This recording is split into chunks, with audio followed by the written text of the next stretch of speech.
Hello বন্ধুরা, শুভ সকাল। তোমরা সবাই কেমন আছো? আশা করছি অনেক ভালো আছো। আমিও অনেক ভালো আছি। যতটুকু ভালো থাকার ঠিক ততটুকুই ভালো আছি। তো আজকে যে সকাল সকাল উঠে পড়েছি আমি। তো সকালে উঠে আগে চা বানাতে চলে এসেছি রান্নাঘরে। তো এই যে চাটা বানিয়ে নিয়ে চলে এসেছি, মেয়ে আর আমি খাচ্ছি। মেয়ে বলছে মা বিস্কুটে ভিজিয়ে দাও, খাবে। তো খেতে দিই না, তো বায়না করছে, আর পারলাম না। যাই হোক, একটু দেওয়া হলো। তো তো এই যে আজকে শনিবার নিরামিষ হবে। একদিকে ভাত বসিয়ে দিয়েছি, একদিকে ডাল বসিয়ে দিয়েছি। তো চলো তোমাদেরকে দেখায়, কয়েকটা বেগুন গাছ রয়েছে আমাদের বাড়িতে। তো একটা গাছে ধরেছে কয়েকটা বেগুন, তো চলো তুলে নিয়ে আসবো। তো ওই গাছটা ছোট ছোট হয়েছে, আর এই গাছটা না বৃষ্টি হয়েছে, কদিন পড়েছে বৃষ্টি, সেই কারণে গাছটা মরা হয়ে যাচ্ছে। আর এই দেখো, এই গাছটাতে আমি বেগুন তুলবো। তো এই বেগুনটাই আমি তুলবো, তোমাদেরকে দেখাচ্ছি। দেখো, এটা একটু ঠিকঠাক সাইজ আছে, আর এটা একদমই ছোট লাগছে, তাই জন্য ওটা কয়দিন পরে তুলবো। এটাই আমি এখন তুলে নেব। এটা এখন আমি বাড়িতে নিয়ে গিয়ে কেটে ভাজা করে খাবো। চলো তাহলে এটাকে নেওয়া যাক। তো গিয়ে কাটাকাটি করবো। এই যে আলুগুলো আমি আগের থেকে কেটে রেখে দিয়েছি, আর এই যে বেগুনটাও আমি কেটে রেখে দিয়েছি। দেখো, আজকে তো শনিবার, বেশি কিছু করব না, নিরামিষ করব। তো এই যে ভাত এদিকে হয়ে গেল, আমার ফ্যানটা ঝরিয়ে নেব। ডাল করব আর আলু ভাজা আর বেগুন ভাজা, বেশি কিছু করব না। আর একলার জন্য বেশি কিছু রান্না করতে ভালো লাগে না, এই যথেষ্ট। আর বেশি কিছু আমার লাগে না। শনিবার দেখে সকাল সকাল ওঠা হয়েছিল আমার। বাসন টাসন সকালকার মাজা হয়েছে, তারপরে ঘরদোর মোছা হয়েছে, রান্নাঘরের গ্যাস ট্যাস মাজা হয়েছে, সব মোছামুছি করে বেসিং টেসিং, তারপরে চা খেতে চলে এসেছিলাম। শনিবার দিন আমার খুবই তাড়াহুড়ো করে কাজ করতে হয়। তাও তো আজকে বাড়িতে কেউ নেই, তার জন্য আমি আরামেই করছি।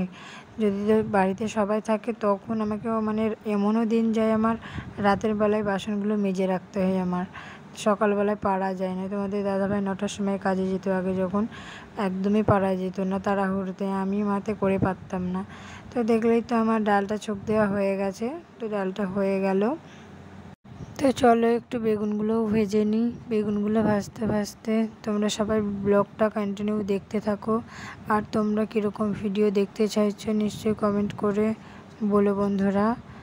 হ্যাঁ জানি, আমি অতটা ভালো ব্লগ করতে পারি না, তো যতটা পারি তোমরা একটু ভালোবাসা দিও। তো যাই হোক, ওইদিকে হচ্ছে এরা মারা আছে ওখানে। তো বোম্বে আছে আমার মা বাবা, আমার বর, সবাই বোম্বে আছে ওরা।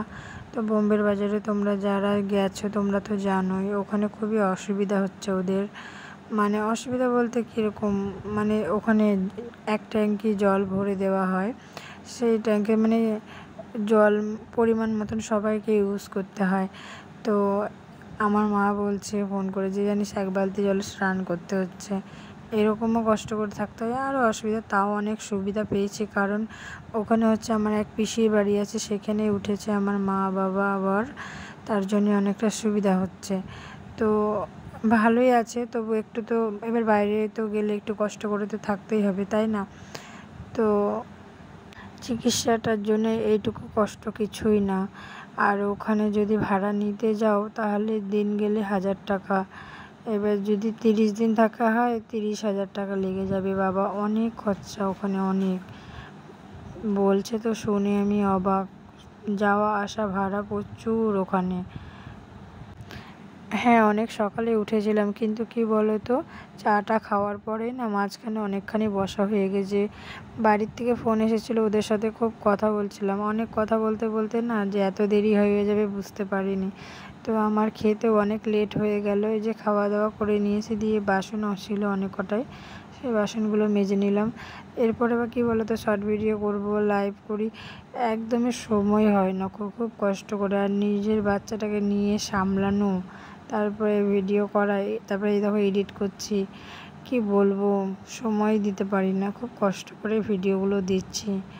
তো তোমাদের যদি ভালো লাগে নিশ্চয়ই ভিডিওটা লাইক কমেন্ট শেয়ার করে দিও। এইদিকে ভেতরেতে আমি এতগুলো কাজ করি, বাইরেও অনেকগুলো কাজ থাকে, সেগুলো টুকিটাকি সেগুলো ঠাকুমা করে দিয়ে যায়। তারপরে মেয়েটাকেও নেয় ঠাকুমা, তারপরে কাকিরা দেখে, ভাইরা দেখে।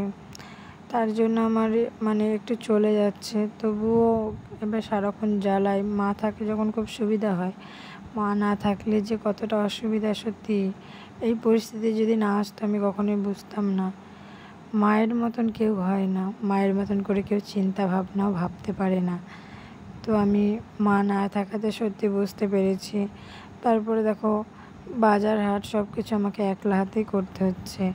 আমার বর থাকলে কিন্তু এগুলো আমাকে করতে হতো না। যদি তোমাদের ভিডিওটা ভালো লাগে লাইক কমেন্ট শেয়ার করে দিও বন্ধুরা।